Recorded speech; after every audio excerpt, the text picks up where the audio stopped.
Hello students, synthesis का part 3 हो गया है।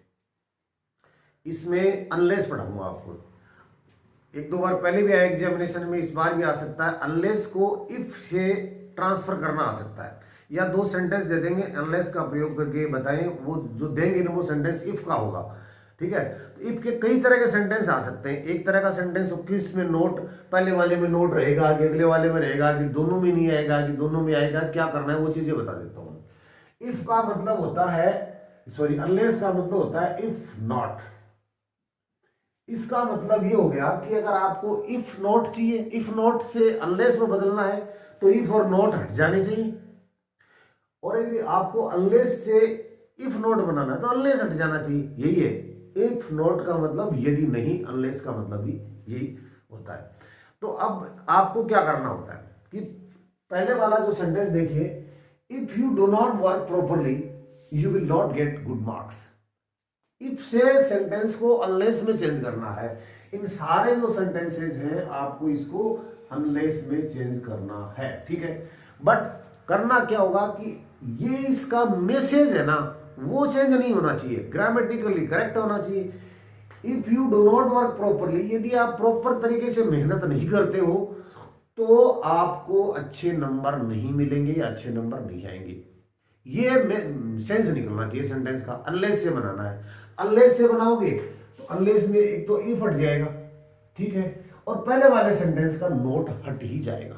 दूसरे वाले की बात नहीं कर रहा हूं मैं, पहले वाले का। दूसरे में रह भी सकता है, हट भी सकता है। तब रहेगा, कब हटेगा वो बता दूंगा आपको इसमें।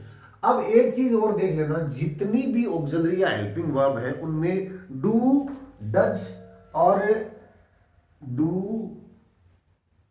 डज और डिड, ये जब साथ में, ये भी इस नोट के साथ ही चले जाते हैं। अगर आप नोट हटाते, इफ तो हटाना ही आपको, इफ हटा दिया, नोट हटा दिया, तो नोट के साथ यहां डू है वो भी हट जाएगा, डज है वो भी हट जाएगा, और डिड है वो भी हट जाएगा। इसके साथ आएगा क्या? आएगा ये कि अगर डू हट रहा है तो आएगी फर्स्ट फॉर्म, वर्ब की फर्स्ट फॉर्म।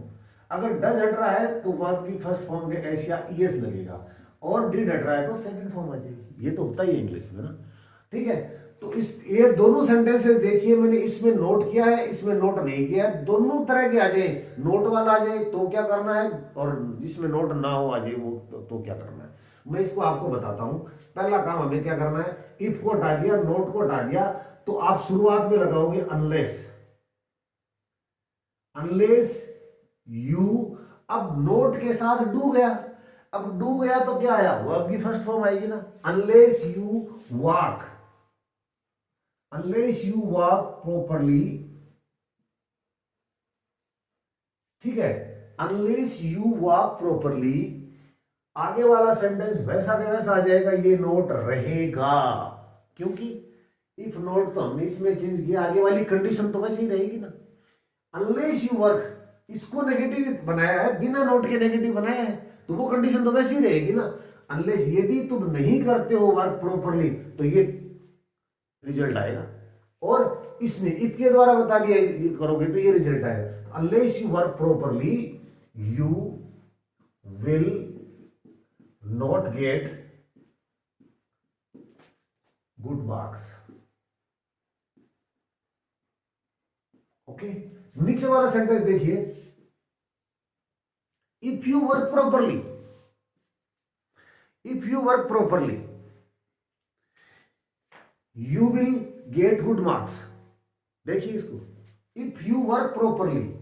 अब यहां पर आपने मान लीजिए इसको बोल दिया कि इफ से प्रयोग करो, ध्यान देना इस सेंटेंस में थोड़ा सा। आपको ऐसे बोल दिया कि अनलेस का प्रयोग करो, तो इफ तो हट गया, इसमें नोट था ही नहीं, इसमें नोट नहीं था, तो क्या होगा, हमने कर दिया, देखो, अनलेस यू वर्क प्रॉपरली, यदि तुम प्रॉपरली कार्य नहीं करते हो तो you will get good marks. Good marks आएंगे क्या? नहीं आएंगे ना, नहीं आएंगे। यानी इसको नेगेटिव बना दिया। अब हमने अनलेस से इसमें प्रयोग करवाया है, तो ये कह रहा है इफ यू वर्क प्रॉपरली, यदि तुम वर्क प्रॉपरली करते हो तो गुड मार्क्स आएंगे। मैसेज जा रहा है, सेंटेंस को नेगेटिव बनाना है पर मैसेज तो वही आना चाहिए ना। वो सकारात्मक वाक्य था, यदि तुम उचित तरीके से वर्क नहीं करोगे तो अच्छे मार्क्स नहीं, उचित तरीके से मेहनत करते हो तो अच्छे मार्क्स आएंगे। अब नेगेटिव बनाना है तो क्या होगा, इसको नेगेटिव बना दिया, अनलेस यू वर्क प्रॉपरली, यदि ये काम तुम उचित तरीके से नहीं करते हो तो यहां भी आपको नोट लगाना है। तो क्या होगा, you will not get good marks. इस चीज को समझ गए तो आप पूरा का पूरा अनलेस का चीज टॉपिक समझ गए, आगे ज्यादा बोलिए। इसको देखिए, if he does not work hard he will fail. मैंने इसमें इफ डू नॉट के आगे आगे वाले में नोट दिया था, इसमें फिर जानबूझ के नहीं दिया ताकि आपका कॉन्सेप्ट क्लियर हो जाए। इफ यहां ये चला गया, ये नोट चला गया, नोट के साथ ये भी चला गया, अगर डच जाएगा तो ऐसे ये आ जाएगा। देखिए इफ का हो गया unless he,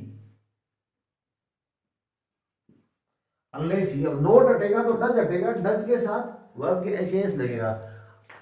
unless he works hard he will fail itself, a negative word, he will fail he आएगा, यहां नोट नहीं आएगा। आपने कहा फिर सर यहां नोट क्यों आ गया, क्योंकि ये तो कंडीशन नहीं बदलनी चाहिए। यदि वो नेगेटिव था, आगे वाला सेंटेंस भी नेगेटिव, फेल हो गया, पास होता तो नोट पास कर देते हम, ठीक है, गुड मार्क्स होता तो कर देते।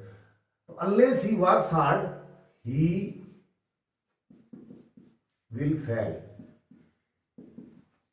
अगर यहां पास या गुड मार्क्स हो तो he will not get good marks, he will not pass, ऐसे हो जाता है, ठीक है ना। अभी if you are not a sincere student you will not get good marks. यहां मैंने अभी तो डू डज का ही बताया था, अब दूसरी सारी क्रिया भी आ सकती है, पेपर में तो कुछ भी आ जाए।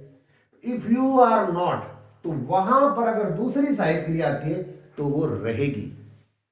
डू डज और डिड ही हटते हैं, इसके अलावा जितनी भी ऑक्सिलरी वर्ब है, जितनी भी साइड क्रिया है वो रहेंगी, आपको इनको नहीं हटाना है। इसमें सिर्फ आपको ये हटा दिया और ये हटा दिया। अब देखिए आप करोगे अनलेस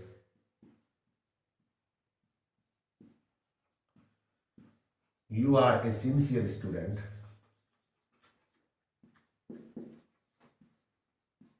यदि आप सिंसियर स्टूडेंट नहीं है तो यू विल, यहां नोट आएगा क्योंकि ये पहले ये सेंटेंस नेगेटिव है, you will not get good marks. और लास्ट सेंटेंस है if he is a sincere student. इसमें मैंने क्या किया था, नोट किया था ना, इसमें फिर नोट नहीं कर रहा हूं, देखिए। और इसमें देखिए क्या होगा, if he is a sincere student, तो इसमें या नोट तो है ही नहीं, तो हटेगा क्या, यही हट जाएगा। अब ये कह रहा है कि यदि तुम सिंसियर हो तो तुम्हारे नंबर आएंगे अच्छे, यही है ना। अनलेस वाला नेगेटिव, यदि तुम सिंसियर नहीं हो तो अच्छे नंबर थोड़ी आएंगे, क्या होगा, नहीं आएंगे, ये करना है। Unless he is a sincere student he will get good marks. मैंने कहा था मैसेज चेंज नहीं होना था, इसमें मैसेज चेंज हो गया, ये गलत हो गया नीचे वाला सेंटेंस। क्यों हो गया गलत, ये कह रहा है कि if he is a sincere student, यदि वो सिंसियर स्टूडेंट है he will get good marks. अब क्या कह रहा है, unless he is a sincere, यदि वो सिंसियर स्टूडेंट नहीं है तो अच्छे अंक प्राप्त करेगा क्या, ना, तो he will not get good marks. इसके अलावा आपके अनलेस का कोई भी सेंटेंस एग्जामिनेशन में 12th क्लास में नहीं आएगा अकॉर्डिंग टू द सिलेबस। तो पढ़िए रहिए, धन्यवाद।